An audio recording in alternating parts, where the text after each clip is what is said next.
Hello, this is a presentation for Brown Paper Journal. This is a business. I am the owner, Marin McIntyre, and I will be presenting for you tonight. I want to tell you a story about a woman.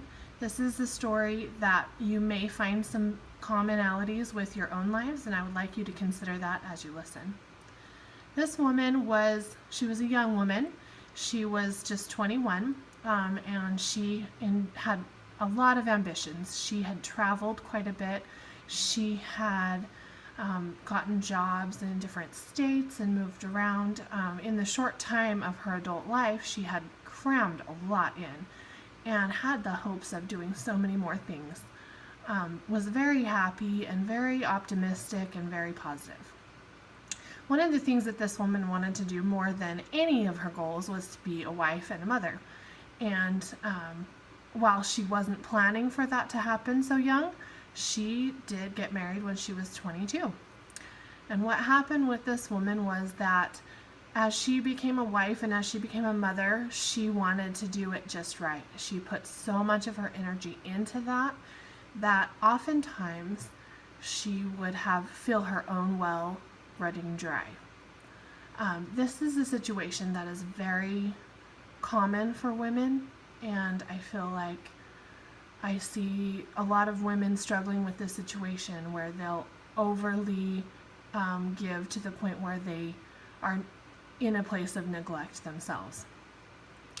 And what happened to this woman was that eventually she started to feel like her own needs were not being met, that she was putting so much into her relationships that eventually she felt like she didn't have a lot more to offer.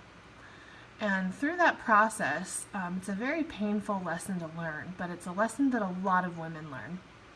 And I want to share with you some of the ways that this company, Brown Paper Journal, has in order to help women just like this that struggle with everyday challenges where they need to give, and sometimes they feel that they need to give more than they have. We have a unique opportunity here where we like to coach women through their many goals, help them reach their own potential to be the best that they can, and that therefore helps them to be able to be great wives and great mothers. Here at Brown Paper Journal, we believe truly and honestly that your future is so bright that we need to wear shades. We believe you can do anything that you want to do. I want to start with a few simple techniques just to give you an idea of a taste of what this company does.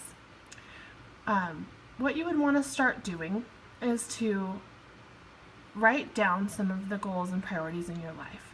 This is not easily done, and so part of this presentation, what I would like to do is I would like to walk you through some simple ways of identifying the things that are the most important and simple, very simple, small things that you can do for yourself on a daily basis in order to fill your tank so that you can be there for the loved ones and have those cherished moments with friends and family while your own tank is full. That you can make it through the challenges of daily life. So we'll take out a pen and paper, and what we will do is we're going to have 6 categories. And when we talk about goals, oftentimes I feel like people create really large goals. What we want to do is we want to take tiny bite-sized goals. We want to break it down into something that's very doable in maybe 10 to 15 minutes.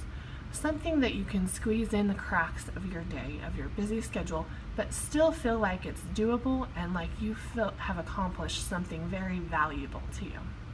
We're going to start with 6 areas. And I'd like you to just brainstorm during that time of things that would apply to you that you could apply in your own life. The first area is mental. We would want to pick one tiny mental thing. We don't want to do a huge goal in this area. We want to pick a tiny thing that we can do on a daily basis to start filling our bucket. Mental things that would fill the mental space for you could be reading a book, it could be taking a class, it could be learning from somebody who knows something that you want to learn. It could be interviewing somebody, watching the news, finding out about current events. You don't have to do all of these things, but what counts is that you choose something specifically that you know will best fill yours. If you just happen to watch the news one day, that may or may not count for you because it may not be what you individually need. So you have to really think about individually for yourself. But you want to take a tiny thing mentally and you want to put a drop in your bucket each day. So maybe you read a page of a book, maybe you read a chapter, maybe you have a conversation about something that's a difficult topic, or you try to problem solve, or maybe you do Sudoku. You do something that helps you on a daily basis. The next category is going to be physical. This can be with what we put into our bodies, how we fuel our bodies. It can be with exercise. It can be with getting our hair done, our nails done, and actually even, yes, going shopping. The next category is emotional. We have to fill our emotional tanks because we give so much emotionally to our loved ones. Emotionally would be working through any difficult emotions that you have bottled up. Maybe see a counselor. If that's not the case for you, do some things that fill you emotionally. Listen to uplifting music. Listen to a talk that's very motivational or inspiring. Speak to a friend. Have some comfort food. Do something that will help you to feel emotionally fulfilled for the day. The next topic is going to be spiritual. Spiritual uplifting is very important. We are all spiritual beings. What we would want to do is maybe attend a church service, or read a scripture, or listen to some praise music.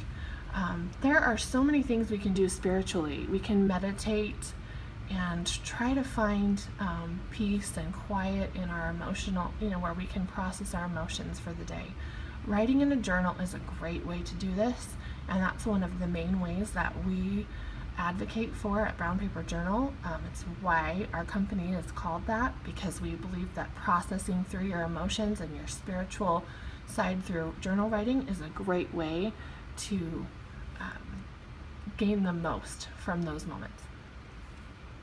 The next thing is relationships. You would want to spend a few minutes every day really giving quality effort into your relationships. Maybe that's having a conversation about something that's really important, or some feelings that are being experienced between you and a relationship.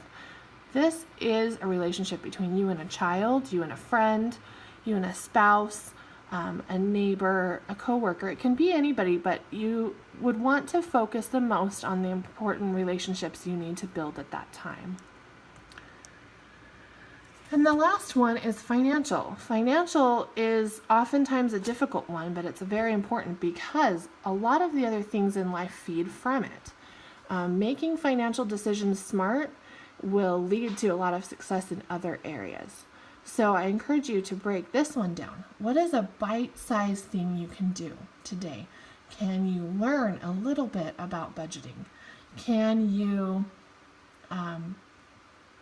take a look at maybe a savings plan? Can you figure out how to make a grocery list and be more effective with your shopping? Can you make a long-term plan for making more money? Can you just evaluate your financial situation? Any of these steps in the financial direction will greatly pay off in the long-term scheme of all of your goals. And what I just want to talk about at the end here is that these goals are not to be giant steps. They're to be bite-sized daily things. You should try to do something in each of these areas on a daily basis. And even if they're tiny and they take 5 minutes or 2 minutes, sometimes feeding our physical side is just, you know what, I don't feel like brushing my hair and putting makeup on today, but I'm going to just do that because I want to feel good and look good, and I want to feel confident and feel my best inside. So I want you to look at this picture, and I want you to think of taking one step each day, and you get all the way across the bridge. And I want you to think of that long-term goals as a bridge, but just focus on the step at hand. And that's what we're here at Brown Paper Journal to do. And I'd like to encourage all of you to take your notes and see if you can start putting those into play in your individual lives.